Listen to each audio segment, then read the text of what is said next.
College पूरा हुआ और जॉब लग गई। अब रिश्तेदारी में या दोस्ती में या जो अड़ोसी पड़ोसी होते हैं उन्होंने आपको बड़ी सारी दुआएं दी, आशीर्वाद दिया और बहुत सारी ब्लेसिंग्स दी। दूधो नहाओ, फूतो फलो, खूब दिन रात तरक्की करो, अब तो तुम्हारी जॉब लग गई है। कितने की जॉब लगी है? अच्छा चलो 60,000, 70,000, 1 लाख, 1.5 लाख, जो भी आपकी जॉब लगी है। बेटा बहुत तरक्की करो, खूब फूलो, खूब फलो, खूब ये करो, खूब वो करो, बहुत सारी आपको आशीर्वाद मिल जाते हैं। लेकिन जैसे ही आप जॉब में या फाइनेंशियल स्टेटस में थोड़ा सा ग्रो करने लगते हैं तो वहीं से सवाल आते हैं, कुछ गलत तो नहीं कर रहे हो? कुछ ऐसा तो नहीं करना शुरू कर दिया? इतना पैसे कैसे आता है? भाई हमने भी जूते घिसे हैं सारी ज़िंदगी, पैसा के इतना पैसा तो कहीं से नहीं आता, 2 नंबरी के काम से ही पैसा आता है। ठीक है जी, अगर आपकी ग्रोथ नहीं हो पा रही है, कम हो रही है, तो वहाँ एक अभी तक तुमने पैसा ढंग से कमाया नहीं, 1 साल होने को आ गया, अब तो तुम्हें पैसा बचाना आना चाहिए, ग्रोथ तो होनी चाहिए। मानो जैसे सारी की सारी बागडोर या सारी की सारी जो चलाने की चाबी है वो उन्हीं के पास हो, उन्हीं के हिसाब से ज़िंदगी चल रही होगी। कितनी सारी चीज़ें होती हैं। लेकिन अगर बात पूछी जाए यहाँ पे, फाइनेंशियल एजुकेशन क्या किसी ने प्रोवाइड करी किसी को? या फाइनेंशियल एजुकेशन के लिए किसी ने आपको प्रमोट किया कि you should go for financial education? Education के नाम पे हमें स्कूलिंग के बाद या पूरी स्कूलिंग में एक गोल दिया गया, बेटा आप क्या बनोगे? मैं बड़े होके टीचर बनूंगी। क्या करोगे? मैं बच्चों को बहुत अच्छे से पढ़ाऊंगी। क्या फाइनेंशियल गोल सेट हुआ? बिल्कुल भी नहीं। फाइनेंशियल एजुकेशन हुई? बिल्कुल भी नहीं। बेटा आप क्या बनेंगे बड़े होके? मैं बड़े होके डॉक्टर बनूंगा और मैं गरीब लोगों का इलाज करूंगा। वेरी गुड, वेरी गुड, बहुत बढ़िया। फाइनेंशियल एजुकेशन की कहीं बात हुई? बिल्कुल भी नहीं। आप क्या बनेंगे? जी मैं पायलट बनूंगा। Very good. फाइनेंशियल एजुकेशन की बात हुई?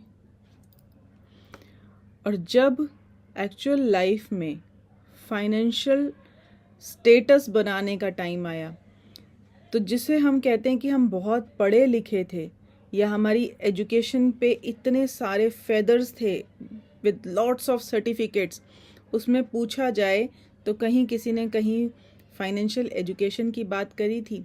बिल्कुल नहीं करी थी। और जैसे ही जॉब में आए, पता चला 60,000, 70,000 या 1 लाख की सैलरी से लाइफ कैसे चलेगी पता ही नहीं चला। बैलेंसिंग करनी नहीं आई। हमारा अकॉर्डिंग टू इकोनॉमिक्स जो एक एवरेज निकाली जाती है, उसमें मैंने एक जगह सुना था कि जब जैसे तोला सोना बढ़ता है, जैसे सोने का रेट बढ़ता है, जो तोला सोना चलता है, ऑन एन एवरेज एक मिडिल क्लास फैमिली का परिवार जो मंथली जो सर्वाइवल में जीता है उतने पैसे की रिक्वायरमेंट होती है। मेरी बात समझे आप? जितना तोला सोना पहुंचेगा on an average equal to एक मिडिल क्लास फैमिली की जो सर्वाइवल होता है मंथली, यानी सिर्फ किचन और थोड़ा इलेक्ट्रिसिटी, थोड़ा पानी, ये सब मिला के ऑन एन एवरेज इक्वल होगा वो उसके। इस तरह से ये कैलकुलेशन निकाली जाती है। अब बताओ 70,000 रुपये की सैलरी में मिडिल क्लास फैमिली कहाँ तक जाएगी, किधर पहुँचेगी? किचन आपकी इतनी हो गई। तो फाइनेंशियल एजुकेशन तो किसी ने दी नहीं, और फाइनेंशियल सक्सेस के सपने बहुत सारी कंपनीज आज बेच रही हैं, फाइनेंशियल फ्रीडम के सपने बेच रही हैं। और जब फाइनेंशियल स्टेटस को हम रेज करने जाते हैं तो वही लोग हमारे लेग पुल कर रहे होते हैं, हमारा मोटिवेशन डाउन कर रहे होते हैं, जिन्होंने कभी हमें भर भर के आशीर्वाद दिया था, और आज वो हमारा ग्राफ चेक करना चाहते हैं। तो यहाँ एक चीज़ शेयर करूँगी। 1 साल को हम ओवर एस्टिमेट करते हैं और 3 साल को हम अंडर एस्टिमेट करते हैं। अपनी ग्रोथ का ग्राफ हमेशा 3 साल या 5 साल पे देखना चाहिए। हर एक साल को एनालाइज करके आगे बढ़ना चाहिए ताकि पता चल सके। दूसरा, आप फाइनेंशियल एजुकेशन के लिए कहाँ से कैसी एजुकेशन प्राप्त कर रहे हैं, किन लोगों के साथ उठ बैठ रहे हैं जिन्होंने सारी ज़िंदगी जूते घिसे, लग लग के मेहनत करी, भर भर के सेक्रीफाइसेस करे, अपने ख्वाबों के लिए कभी 1 रुपया भी खर्च नहीं करा। अगर वो लोग आपके फाइनेंशियल गुरु हैं तो please don't mind my friends, जैसा गुरु होगा वैसा ही चेला होगा। अपने गुरु को चेक करें, आपके फाइनेंशियल गुरु या फाइनेंशियल एडवाइज़र कौन है।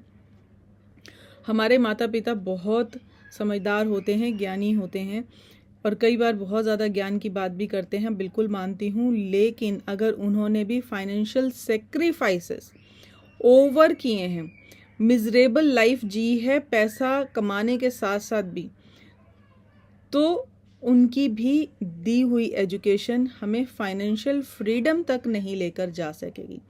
तो हमें ऑब्वियसली हमें उस अब पायलट बनना है तो नॉर्मल स्कूल में तो एडमिशन नहीं हो सकता ना, MBA के कॉलेज में एडमिशन नहीं हो सकता, तो वो तो आपको एरोनॉटिक्स ट्रेनिंग जहाँ होती है वहीं जाना पड़ेगा। MBA करना है तो MBA के कॉलेज में जाना पड़ेगा, BCA में तो नहीं एडमिशन ले सकते। ठीक उसी तरह फाइनेंशियल फ्रीडम चाहिए, तो जिन्होंने फाइनेंशियल फ्रीडम हासिल की है या जो उस रास्ते पर हैं, आपको उनसे एडवाइस लेनी चाहिए। और तीसरी बात, अपने गोल्स चेक करें कि आप ही के हैं या दूसरों के द्वारा दिया हुआ सपना है। मेरा बेटा बड़ा होके BTech इंजीनियर बनेगा, मेरा बेटा बड़ा होके सिंगर बनेगा, मेरा बेटा डांसर बनेगा, और उसी के साथ अब आप अपने फाइनेंशियल गोल्स को भी सेट कर रहे हैं। तो पहले अपने गोल्स चेक करें कि आप ही के हैं या दूसरों के द्वारा दिए गए हैं। अगर दूसरों के द्वारा दिए गए हैं तो सर्वाइवल मोड ही रहेगा ज़िंदगी भर। उसमें आप कैसे, जब तक आप पैशनेटली काम नहीं करेंगे तब तक ये चीज़ें हासिल नहीं होती। तो चेक करें और सवालों के लिए मैसेज करें। आपके सवालों के जवाब लेकर आना मेरे लिए एक अपॉर्चुनिटी भी रहती है आपके साथ कनेक्ट करने के लिए, और अच्छा लगता है कि आप सब इस बात के लिए जागृत हो रहे हैं, अवेयर हो रहे हैं और अपनी लाइफ को बेहतर बनाने के लिए आगे बढ़ रहे हैं।